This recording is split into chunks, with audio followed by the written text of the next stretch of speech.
수많은 사람과 차들로 늘 붐비는 미국의 어느 대도시에서 있었던 일입니다. 한 청년이 무시무시한 속도로 질주해오는 거대한 트럭에 치여 죽을 뻔한 처지에 놓였을 때 멀리서 이 광경을 본 중년의 신사가 뛰어들어서 그 청년의 목숨을 구해주었습니다. 이를 지켜본 사람들은 모두 안도의 한숨을 내쉬었는데 그리고 심사에게 박수갈채를 보냈습니다. 그러나 정작 목숨을 건진 청년은 옷에 묻은 먼지를 털고 툴툴 털고 일어나더니 말없이 고맙다는 말도 없이 사라져버리고 말았습니다. 그로부터 한 달 뒤 법정에서 살인 혐의로 구속 기소된 청년의 재판이 벌어졌습니다. 판사가 그에게 마지막 물음을 던졌습니다. 판결을 내리기 전 마지막으로 하고 싶은 말은 없는가 청년? 살인자인 청년은 기다렸다는 듯이 입을 열었습니다. 판사님, 저를 아시지요? 청년의 말에 법정관은 조용해졌고 판사도 조용히 그 얼굴을 바라보았습니다. 청년은 계속해서 다음과 같이 말했습니다. 한 달 전에 판사님이 저를 구해 주셨는데 제가 트럭에 치여 죽을 뻔했을 때 저를 구해 주시지 않으셨습니까? 제발 부탁이니 이번 한 번만 더 살려주십시오. 방청석의 사람들은 모두 판사의 얼굴을 주시하며 그의 대답을 기다렸습니다. 이윽고 판사가 입을 열어 그의 청년에게 말했습니다. 그래, 그때는 내가 자네를 살려주었지. 그러나 오늘은 처지가 다르네. 자네는 죄를 지었고 따라서 더 이상 자네를 살려줄 수가 없네. 지난번에는 내가 자네의 구세주가 되었으나 오늘은 지은 죄에 대한 심판주가 되었다는 사실을 잊지 말게. 오늘 열왕기상서 2장 23절에서 25절까지 말씀에 무슨 예화를 이야기해둘까 한참 찾았는데 이것처럼 정확한 예화가 없는 것 같아요. 오늘의 말씀 바로 심판주로 오신 주님이십니다. 왜 이 예화를 왜 서론에 들었을까요? 지난주 오전 예배 시간부터 본 열왕기 하하서 2장 19절에서 오늘 말씀으로 이어진 24절 말씀까지 정확히 일치를 한다는 것입니다. 여러분 19절에서 25절까지의 엘리야의 사역을 이어받은 엘리사의 초기 기적인 두 가지 기적을 기록하고 있는데 주님은 왜 이 두 가지의 기적을 그의 이 수많은 그릇 통해 가진 기적 앞에 마치 요약본처럼 앞에 일어날 엘리사의 모든 일처럼 아니 앞으로 오실 엘리사를 통해 예표되고 증언되어지는 예수 그리스도의 삶까지 예표하는 이 엘리사의 모든 사역을 총체적인 사역을 왜 두 가지 기적으로 마치 요약본처럼 말씀하셨냐는 거예요. 그것은 첫 번째 기적과 두 번째 기적의 내용을 이해하시면 금방 이해가 될 수 있습니다. 이 두 가지 기적을 기억하고 이걸 생각하면 장차 엘리사를 통해서 예표되는 예수 그리스도의 사역도 볼 수 있습니다. 이 사역에. 첫 번째 이적이 무슨 이적이죠? 열왕기 하하서 2장 19절부터 몇 절까지? 22절까지 여리고에 좋지 않은 물로 인해 고통하는 여리고 성 사람들을 구해준 구원의 기적이었습니다. 사랑의 기적이었죠. 그런데 23절부터 25절까지 말씀은 전혀 다른 기적입니다. 이건 완전히 저주 기적이에요. 그건 그들이 행한 죄로 말미암은 즉 엘리야의 후계자로 인정된 그것도 하나님의 사람인 엘리사를 조롱한 이 아이들이라고 기록한 청년들을 그의 죄에 대해서 심판한 심판의 기적입니다. 그래서 구원의 기적과 놀랍게도 심판의 기적을 짧은 19절부터 25절까지의 말씀 다 담고 있다는 거예요. 그러면 앞으로 엘리사의 사역이 어떻게 했다는 거죠? 그렇죠. 그들이 행한 죄에 대해서는 심판을, 그들의 어려운 형편에 대해서는 구원을, 또 그를 통해 예표되어진 장차 예수 그리스도께서 어떤 분이시라는 걸 알 수 있죠? 그렇죠. 인류의 죄와 죽음과 사망의 권세에서는 구원을, 그리고 장차 살아있는 자와 죽은 자의 죄에 대해서는 뭐예요? 심판을 행하실 것을 두 가지의 신약성까지 꿰뚫고 있는 기적을 두 가지로 딱 요약한 아주 중요한 내용이라는 것입니다. 그냥 읽으면 이 짧은 기적이 무슨 일인가 생각하지만 그렇지 않습니다. 장차 엘리사를 통해 예표되는 하나님의 예수 그리스도께서 구원의 주님으로 장차 올 심판의 주님으로 이 땅을 임하실 것을 엘리사의 두 가지 기적을 통해서 지금 요약하고 계시는 것입니다. 앞으로 엘리사를 통해서 이루어진 이 기적은 다 두 가지로 나눠지는 거예요. 하나는 죄에 대해서는 심판을, 한쪽은 구원을. 예수님이 어떤 분이에요? 예수님 한쪽으로는 죄와 사망 권세로부터 우리를 구원을. 앞으로 장차오실 예수님은 살아있는 자와 죽은 자를 심판하실 심판의 주님을 임하실 것을, 이 두 기적이 아주 신구약을 꿰뚫는 예수님의 아주 대단한 예수님의 사역을 두 가지로 다 기억하는 아주 중요한 기적이라고 볼 수 있습니다. 보통 보면 그런 것 같지만 실은 그렇지 않습니다. 깊이 보면 아주 엘리사를 통해서 예언된 예수님이 어떤 분이신가를 분명히 알 수 있는 거죠. 요한복음 14장, 12장, 그럼 대표적인 성경 구절을 든다면 요한복음 12장 47절 말씀에서 처음으로 임하신 예수님께서 당신의 초림한 이유를 이렇게 말씀해 주셨습니다. 요한복음 12장 47절 말씀에 사람이 내 말을 듣고 지키지 아니할지라도 내가 그를 심판하지 아니하노라. 내가 온 것은, 내가 초림 예수로 내가 온 것은, 내가 처음 이 땅에 임한 것은 세상을 심판하려 함이 뭐예요? 아니요. 그 다음에요. 세상을 구원하려 함이로라. 그래서 이 쓴물과 병든 여리고의 물을 치유하심으로 주님께서 앞으로 오실 장차오신 하나님 아들 예수 그리스도께서, 즉 엘리야를 통해 예표된 예수님께서 구원의 주님으로 이 땅에 오실 것을 예언한 것이죠. 그런데 사도행전 10장 42절 말씀에 보면 주님이 고넬료의 가정에서 베드로가 이렇게 설교합니다. 사도행전 10장 42절 말씀. 이때는 예수님께서 십자가 지시고 부활하신 그 후죠. 그때 고넬료 가정에서 베드로 사도는 어떻게 주님을 증거했을까요? 사도행전 10장 42절 말씀에 보면 우리에게 명하사 백성에게 전도하되 하나님의 살아있는 자와 죽은 자의 뭘 오세요? 재판장으로 정하신 자가 곧 예수, 이 예수님, 이 사람인 것을 증언하게 하셨고 그에 대하여 모든 선지자도 증언하되 그를 믿는 사람들이 다 그의 이름을 힘입어 죄의 사함을 받는다 하였느니라. 그래서 초림 예수는 구원의 주님으로, 재림 예수는 심판의 주님으로, 즉 살아있는 자와 죽은 자의 재판장으로 임하실 것임을 주께서 말씀해 주셨죠. 그래서 서론에게 얼마나 많은 말씀입니까? 청년이 처음에 구해줬습니다. 구원의 주님처럼 구해줬어요. 죄를 짓고 왔습니다. 내가 이제는 너의 지은 죄에 대해서 심판의 주로 있다는 것을 잊지 말아라. 주님은 항상 우리에게 한쪽은 구원의 주님으로, 한쪽은 지은 죄를 회개하지 않으면 심판의 주님으로 우리에게 임하신다는 것을 알고 항상 주 앞에서 정결한 자로, 주 앞에 거룩한 자로, 주의 말씀을 순종한 자로 살아가야 할 것입니다. 그래서 심판주로 오시는 주님에 대한 첫 번째 말씀 무엇일까요? 역시 심판하시는 분은 하나님이십니다. 그 말씀의 의미는 무엇일까요? 우리는 심판자가 아니다, 그 뜻입니다. 23절 오늘 본문의 첫째 말씀입니다. 시작입니다. 엘리사가 거기서 베델로 올라가더니 그가 길에서 올라갈 때 작은 아이들이 성읍에서 나와 그를 조롱하여 이르되 대머리에 올라가라 하는지라. 이 구절을 보면 참 어떻게 아이들을 저주해서 암곰이 나와서 42명을 찢어주게, 그럼 42명 외에 더 있었다는 것이 아닙니까? 솔직히 말씀드리면 어떤 사람은 이거 참 잔인하다. 그런 내용을 알고 보면 실은 그런 내용이 아닙니다. 이 우상 숭배가 있는 이스라엘 백성을 대표해서 지금 저주를 받은 것입니다. 실은 이 저주는, 이 심판은 온 우상을 섬기고 하나님을 배반하고 반역한 온 북이스라엘에 대한 하나님의 죄에 대한 심판을 상징하는 것입니다. 장차 그래서 북이스라엘이 아수르에 의해서 끌려가고 남유다 우상 숭배하다 나라가 망해버리지 않습니까? 그런 모든 그 죄에 대한 심판을 예표하는 것인데요. 문제는 23절 말씀에 보면 엘리사가 거기서 베델로 올라가더니 이제 거기서는 일단 여리고의 물을 고쳤습니다. 구원의 주님처럼요. 그리고 이제 베델로 올라갔습니다. 근데 올라갈 때 문제가 발생했습니다. 23절 말씀 중간에 작은 아이들이 그랬는데 어떻게 작은 아이들을 저주하십니까? 이 작은 아이들은 원래 해당하는 히브리어 단어는 나르란 말, 나르. 12세부터 15세까지의 소년들, 특히 성경에는 청년들을 의미하는 단어로 쓰이고 있습니다. 다시 말씀드리면 선과 악을 이미 다 구분할 수 있는 청년들입니다. 그 아이들입니다. 그들이 어떻게 했을까요?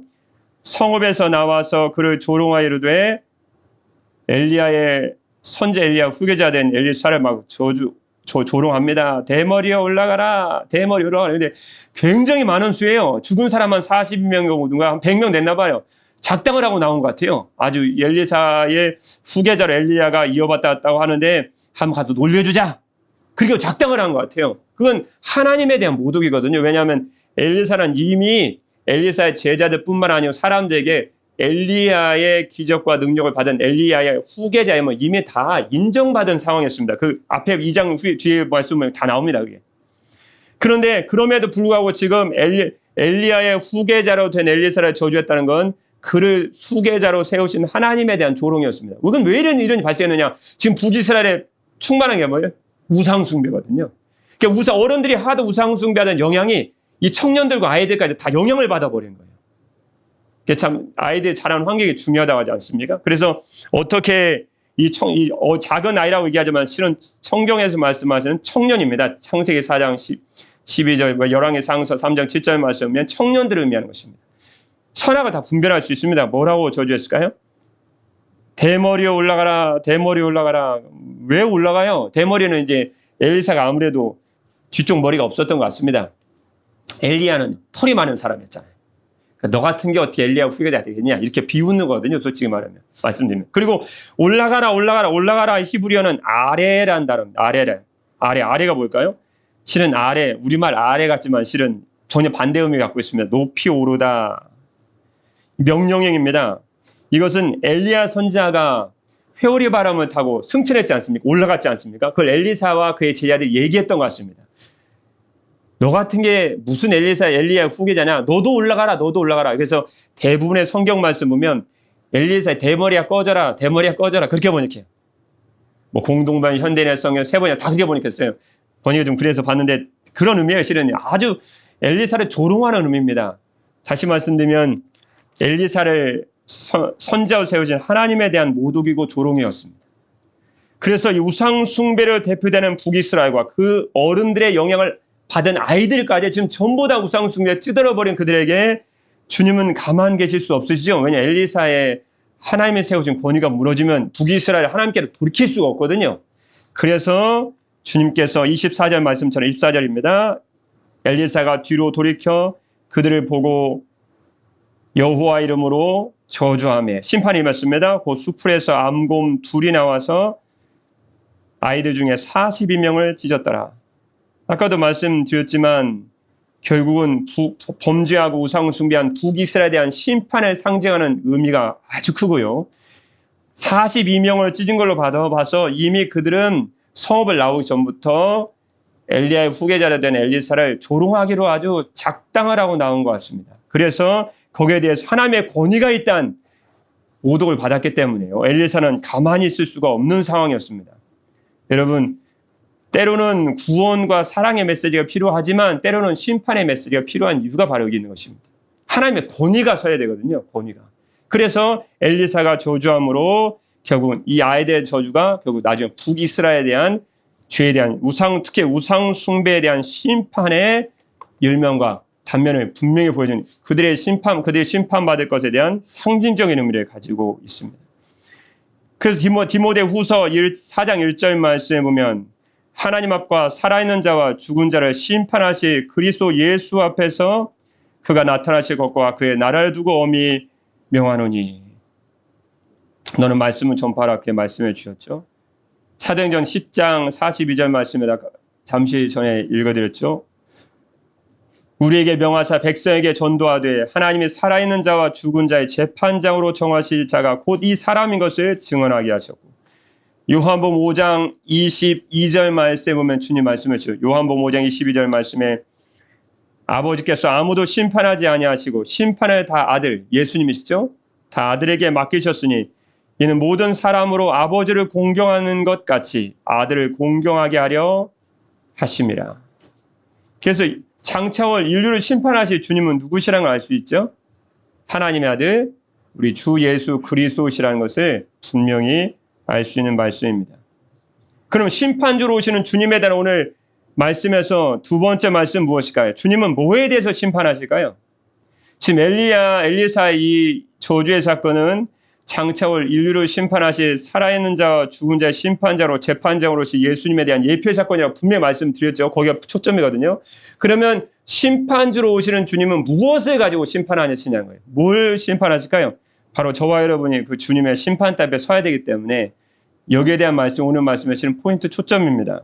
23절 말씀에 보면 뭘 가지고 작은 아이들이 청년들을 엘리사가 저주했을까요? 실은 말 때문이었죠. 23절 말씀 중간에 말씀에 보면 작은 아이들이 성읍에서 나와 그를 조롱하여 이르되 대머리 올라가라 대머리 올라가라 하는지라. 엘리사가 뒤로 돌이켜 그들을 보고 여호와 이름으로 저주하며 그 수풀에서 암곰들이 나와서 아이들 중에 42명을 찢었더라.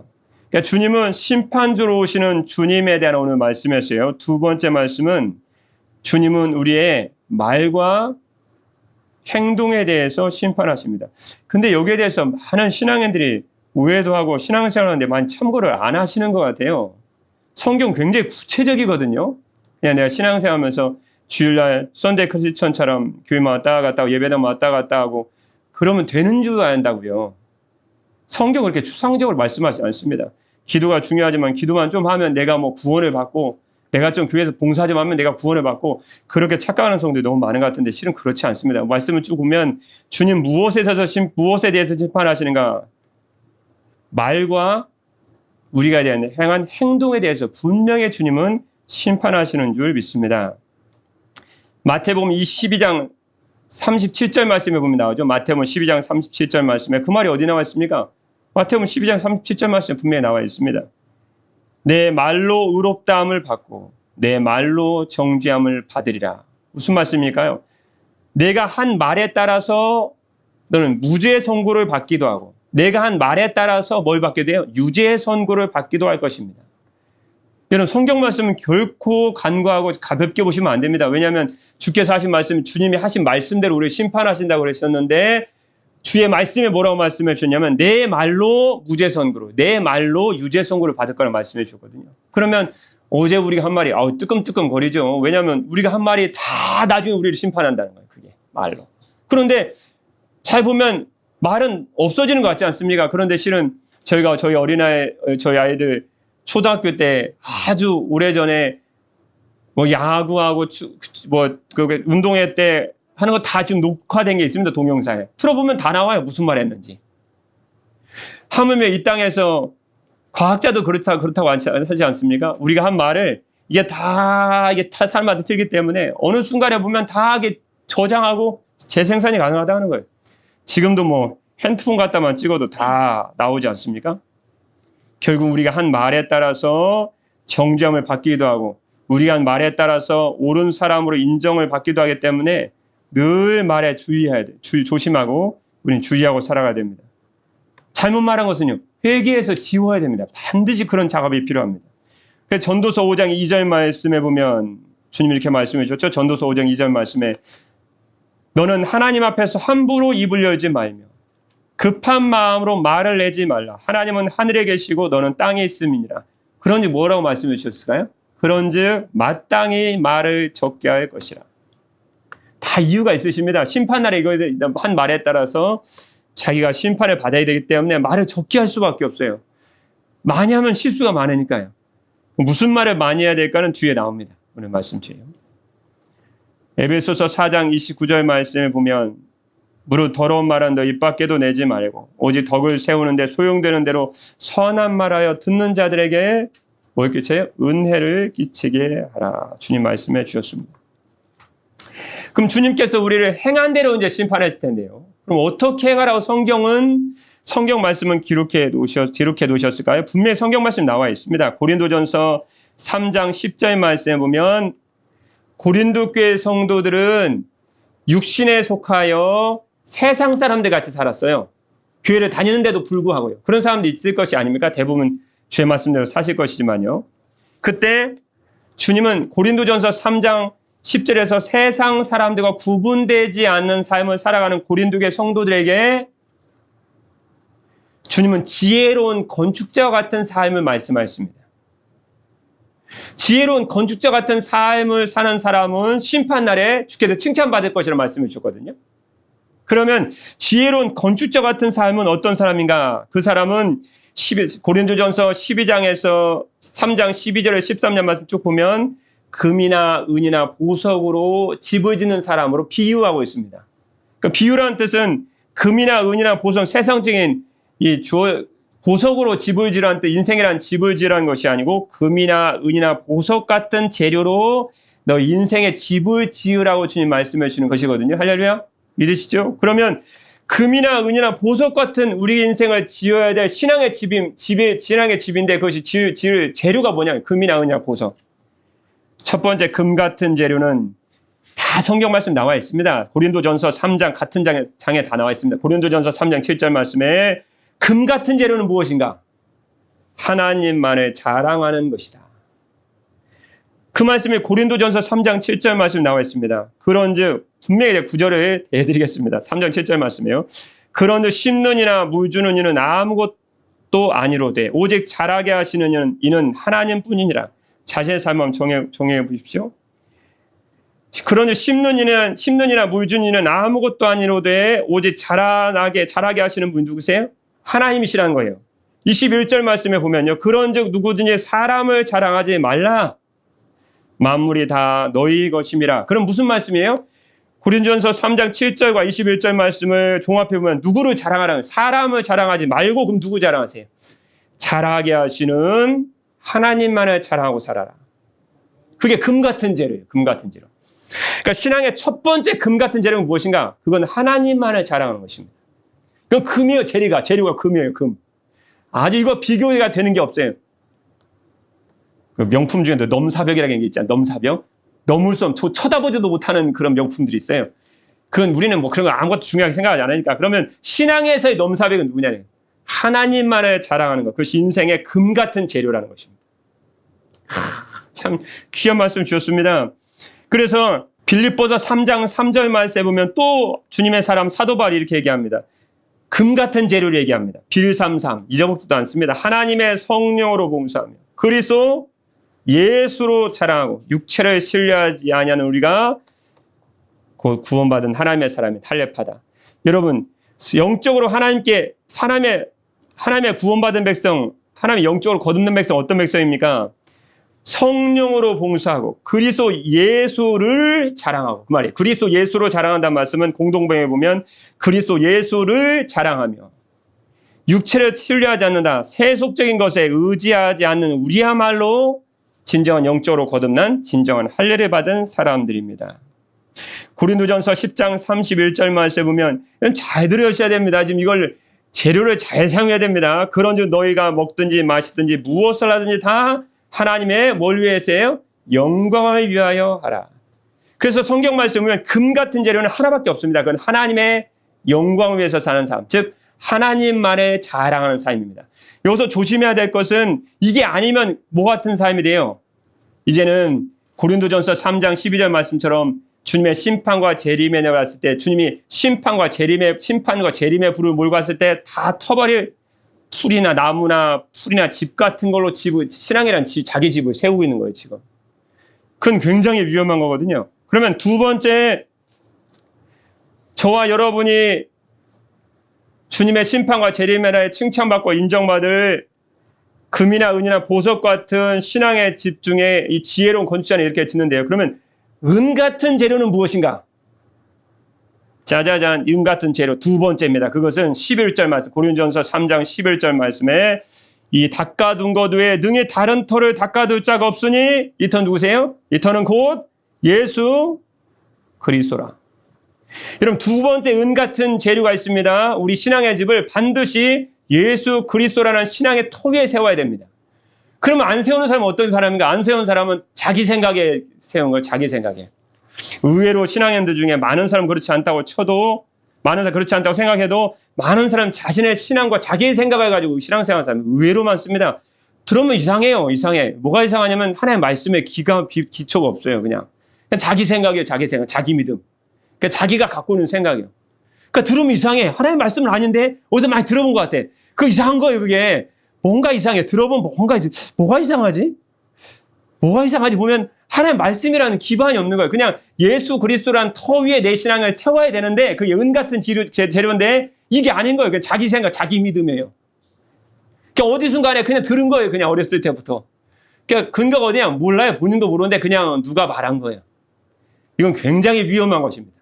여러분, 우리의 신앙은 반드시 견고한 예수 그리스도의 터, 예수님 믿는 굳건한 신앙의 이 터 위에 여러분의 집을 짓고 인생이라는 집을 건축하게 될 줄 믿습니다.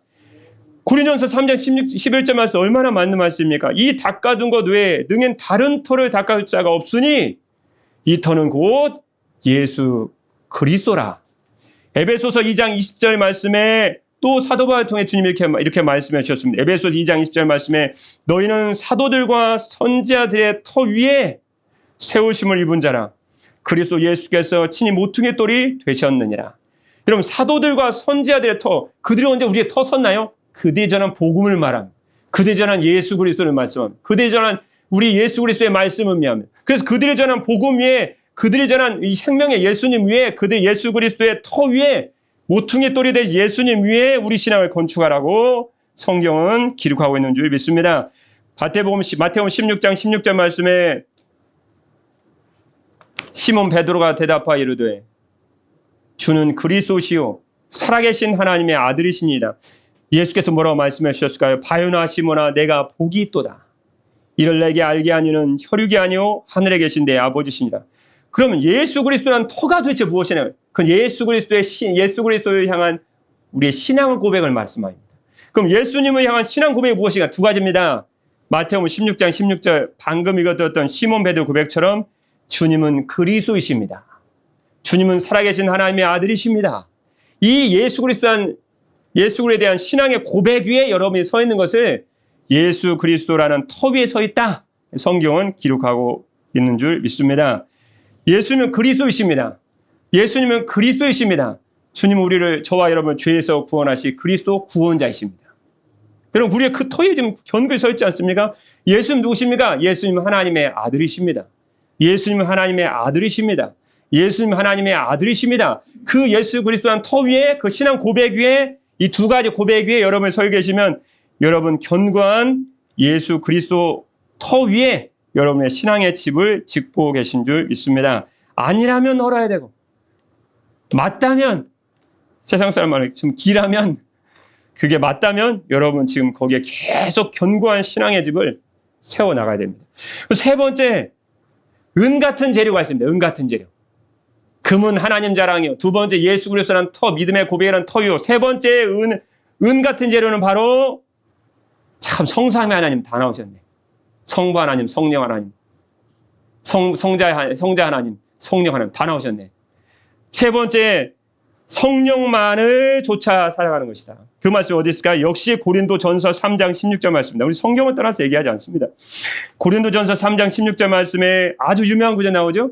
요한복음 3장 16절만 유명한 것이 아니지 않습니까? 너희는 너희가 하나님의 성전인 것과 하나님의 성령이 너희 안에 계시는 것을 알지 못하느냐? 그럼 우리는 하나님의 성전이에요. 하나님 우리 안에 계십니다. 어떻게 살라고 말씀해 주셨을까요? 갈라디아서 수요일날마다 보고 계시죠? 갈라디아서 5장 16절 말씀에 내가 이르노니 너희는 성령을 따라 행하라. 성령 모시고 사는데요. 모시고 살면 그게 다가 아니라니까. 모시고 살면 그게 다 아니에요. 모시고 살면 따라 살아야지 이제. 성령께서 인도해 주시는 대로 성령께 지도를 받고 성령이 원하시는 대로 성령 기뻐하시는 대로 성령께서 원하시는 대로 말하고 생각하고 따라고 살아가야죠. 너희는 하나님의 성전이면 어떻게 해? 성령을 따라 행하라. 그리하면 육체의 욕심을 이루지 아니하리라. 이렇게 말씀해 주신 줄 믿습니다. 그래서 갈라디아서 5장 20절 말씀이 아주 그에 대한 분명한 말씀을 주셨습니다. 갈라디아서 5장 25절 말씀에 보면 만일 우리가 성령으로 살면 또한 성령으로 행할지 무슨 말씀입니까? 우리가 성령님을 통해서 영원한 생명을 얻었다는 거예요. 그럼 저와 여러분이 살아났습니다. 그럼 어떻게 해야 돼요? 성령님과 보조를 맞추고 살아가라. 성령님이 가라시는 대로 살아가라. 성령님이 지도해 주시는 대로 살아가라. 성령님 인도해 주심을 따라 살아가라. 그것이 바로 성령으로 살면 성령으로 행할지니 라는 말씀의 분명한 의미인 줄 믿습니다. 그러면 베드로전서 1장 17절 말씀에 보면 베드로전서 1장 17절 말씀에 주님 이렇게 말씀해 주셨죠. 외모로 보시지 않고 각 사람의 행위대로 심판하신 이를 너희가 아버지라 부른즉 너희가 나그네로 있을 때 우리가 이 땅을 사는 게 다 나그네거든요. 우리의 본향은요 천국이고요. 너희가 이 땅에서 나그네로 있을 때 너희가 나그네로 있을 때를 뭐로 지내라? 두려움으로 지내라. 왜요? 심판의 날이 반드시 있으니까. 그래서 하나님의 지혜를 받은 솔로몬도 전도서 11장 9절 말씀에 분명히 이렇게 말씀해 주셨습니다. 전도서 11장 9절 말씀에 청년이여 내 어린 때를 즐거워하며 내 청년의 나이들을 마음에 기뻐하여 마음에 원하는 길들과 내 눈이 보는 대로 행하라. 그러면요. 그러나 그다음 강조하고 있습니다. 하나님이 이 모든 일로 말미암아 너를 심판하실 줄 알라. 그게 전도서의 결론입니다. 전도서의 결론. 결국 네가 청년날에 마음껏 원하는 대로 기뻐하는 대로 눈이 원하는 대로 행하라는 거예요. 그런데 중요한 건 그게 아닙니다. 이 모든 일로 말미암아 너를 심판할 것은 알고 행하라. 주님을 경외하라는 주의 말씀이죠. 그 말씀하고 25절 말씀에 이제 엘리사가 갈멜산에 엘리야의 활동지역 아닙니까? 그래서 거기서 친척들이 아마 많이 살았던 것 같습니다. 엘리야의 승천 소식 알리기 위해서 갈멜산으로 가서 북이스라엘 수도인 사마리아에 와서 주로 주님의 심판의 메시지와 심판과 구원의 메시지와 그 일을 앞으로 장차 행하게 되죠. 미국의 한 기독교 라디오 생방송 중, 이 생방송입니다. 한 농부가 전화를 했습니다. 근데 참 난처한 질문 같은 질문했어요. 저는 이 지역에서 농사를 짓고 있는 무신론자입니다. 기독교 라디오 방송인데 무신론자가 전화했습니다. 아, 그렇군요. 그런데 어쩐 일로 이렇게 전화를 하셨나요? 농부는 자신이 하나님이 계시지 않는다는 사실을 증명할 수 있다며 다음과 같이 얘기했습니다. 난 하나님이 계시지 않으면 증명할 수 있습니다. 그러면서 좀 교만하고 건방지게 얘기한 거예요. 나는 솔직히 기독교를 잘 모릅니다. 하나님이 누구인지 예수님이 누구인지 알지도 못하고 관심도 없습니다. 그러나 이런 나 같은 사람이 당신들이 말하는 신앙이 좋은 사람보다도 훨씬 나은 삶을 살고 있으니 어쩐 일입니까? 우리 농장 바로 옆에는 신앙이 정말 좋은 농부가 살고 있는데 우리 밭에서 자란 곡식이 거의 절반이나 많습니다. 우리가 더 수확을 많이 한다는 거예요. 옆에 있는 사람은 신앙 좋은 사람인데 자기보다 수확이 적다는 거예요. 내 머리는 아무리 생각해도 하나님이 없다는 증거로밖에 생각되지 않는데 당신들의 생각은 어떻습니까? 이렇게 물어본 거예요. 아주 도전적인 질문이죠. 이 말을 들은 기독교 라디오 생방송을 이끄는 이 진행자는 이렇게 말했습니다. 농사를 짓는 실력이 참 좋으신가 보죠. 정말 축하드립니다. 감사한 일이군요. 그런데 이 말씀은 꼭 드리고 싶네요. 하나님은 가을마다 결산하시는 분이 아닙니다. 물론 연말에 결산하시는 분도 아니고요. 하나님의 결산은 우리 인생이 끝나는 순간에 찾아옵니다. 히브리서 9장 27절 말씀에 한 번 죽는 것은 사람에게 정해진 것이요. 그 위에는 심판이 있으리라고 주님 분명히 말씀해 주셨습니다. 심판주로 오시는 주님에 대한 첫 번째 말씀은 그래서 마지막 최후의 날에 마지막 이야기처럼 우리가 행한 모든 일에 대해서 우리는 심판을 받아야 됩니다. 두 번째 말씀, 주님은 우리가 행한 말과 행동에 따라서 심판하시겠다고 말씀해 주시고 있습니다.